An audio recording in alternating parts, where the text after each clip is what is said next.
name is Jonathan. I'm from the Forth Rivers Trust. About this time of year we run an autumn walk which involves us walking from Callander all the way up to the Falls of Leny, and this is through the Callander's Landscape Partnership. Unfortunately this year we are unable to run the walk because of the COVID-19 restrictions, so we thought we would make it a virtual walk, make a short film and release a guided pamphlet showing you where to walk from Callander up to the Falls of Leny. We're walking from Callander all the way up to the Falls of Leny in the hope that we'll be able to see some salmon leaping at the falls.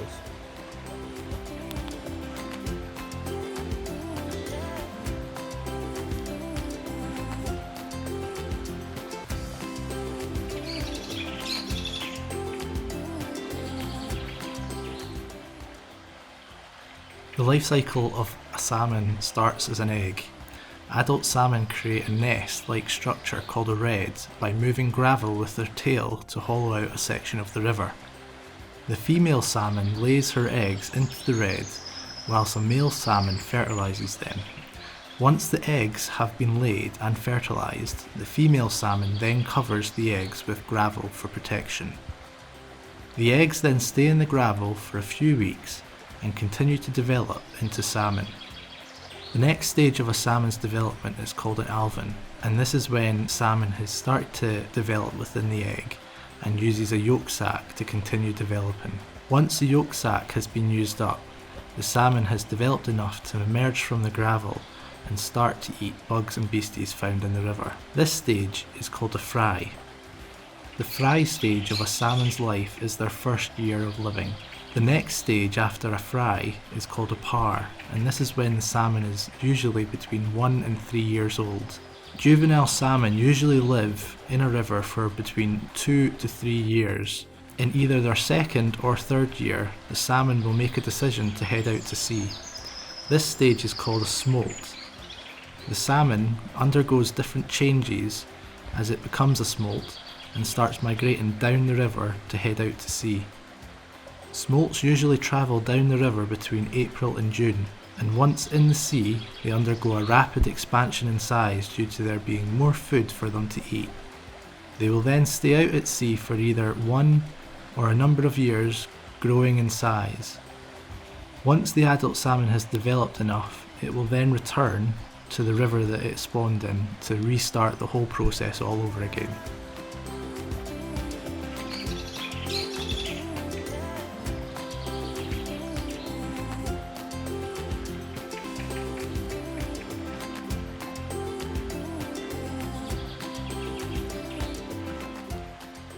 Salmon face many pressures, some natural and some man-made.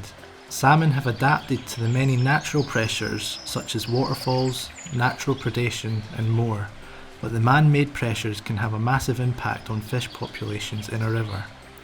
Old weirs used in the Industrial Revolution, but still found in rivers around the Forth today, can be tricky for fish to get past as their design can hamper fish getting up and over them. Even though salmon can jump very high, sometimes the design of the weir can stop them from getting up and over. This stops salmon getting to important spawning habitats above these old weirs, which can then damage the population within that river. Other man-made pressures that salmon face include pollution such as sewage and chemicals, and this can damage salmon either at the adult life stage or even when they're juveniles in the river. Other pressures that salmon face include poachers illegally taking them from rivers in large quantities. This is a wildlife crime.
If you are at a waterfall and see a fish jump, there are quite a few handy ways to determine if it is a salmon, sea trout or brown trout.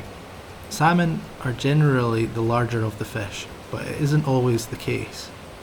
One way to tell the difference from a distance is to look at their tails. Salmon have a V-shaped tail, while trout have a flat tail. Another way to tell the difference is the wrist of the salmon, or the bit that joins the tail to the body. On a salmon, this is generally thinner compared to a sea trout, as salmon are more streamlined for travelling large distances out in the sea. On a trout or sea trout, the wrist is generally thicker and chunkier looking.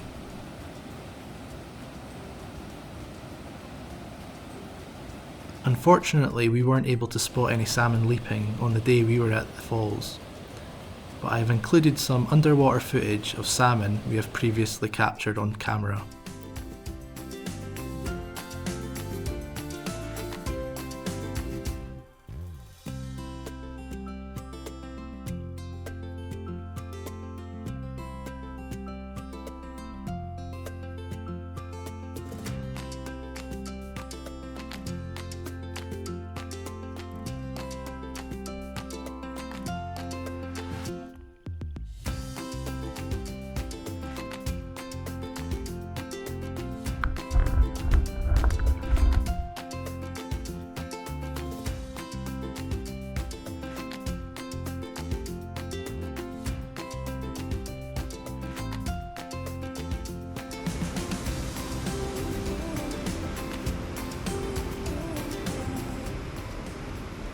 If you head out to have a look for leaping salmon, make sure to let us know how you get on through our social media channels on Facebook, Instagram and Twitter.